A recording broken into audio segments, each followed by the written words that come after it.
Mtazamaji, wapelelezi katika uchunguzi wa mauaji ya Daktari Victoria Nthunya Mutiso sasa unachunguza iwapo kuna uhusiano kati ya mauaji hayo na yale ya wakili Matthew Chalo Mbobu ambayo yalitokea Septemba mwaka uliopita.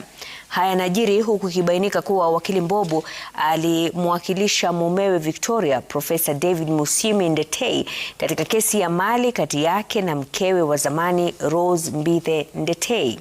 Ben Kirui anaarifu zaidi.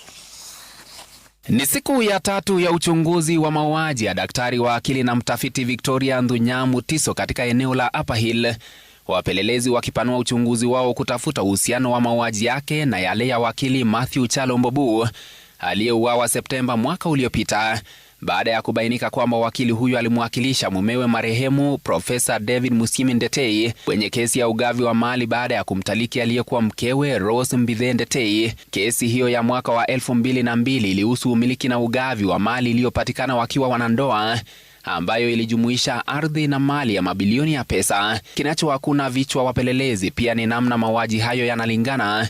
Wakili Matthew Chalo Mbobu alifuatwa taratibu kabla ya kupigwa risasi katika barabara ya Magadi jioni ya tarehe 9 Septemba mwaka wa 2025. Takriban miezi 11 baadaye, Daktari Victoria Nthunya Mutiso naye alifuatwa na watu kwenye pikipiki kabla ya kumpiga risasi eneo la Upper Hill akiwa ndani ya teksi akielekea kazini. Mauaji yake yakijiri siku 24 baada ya Daktari Mutiso kuandikisha taarifa katika kituo cha polisi cha Kilimani kuhusu tishio kwa maisha yake. Kwenye taarifa yake, aliwaambia polisi kwamba saa 12:30 tarehe 7 mwezi Julai, mwendeshaji pikipiki alimfikia na kumtishia na bastola kwenye barabara ya Ngong akielekea Dagoretti Corner.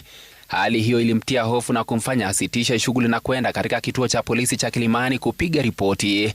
Alitarajiwa kurejea kituoni humo kwa taarifa zaidi, ila kifo kikampata ghafla. Wapelelezi wakiendelea na msako wa wauaji wake, washukiwa wawili Rose Mbithe Mulwa ambaye ni mkewe wa zamani wa mume wa Daktari Mutiso na Chris Mulwa ambaye ni mwanawe Rose walifikishwa mahakamani, upande wa mashtaka ukiomba siku 30 kwa zuilia ili ukamilishe uchunguzi. Kwa sasa upasuaji wa maiti ya Daktari Victoria Nthunya Mutiso unaendelea katika makafani ya hospitali ya KNH. Ben Kirui, runinga ya Citizen, Nairobi.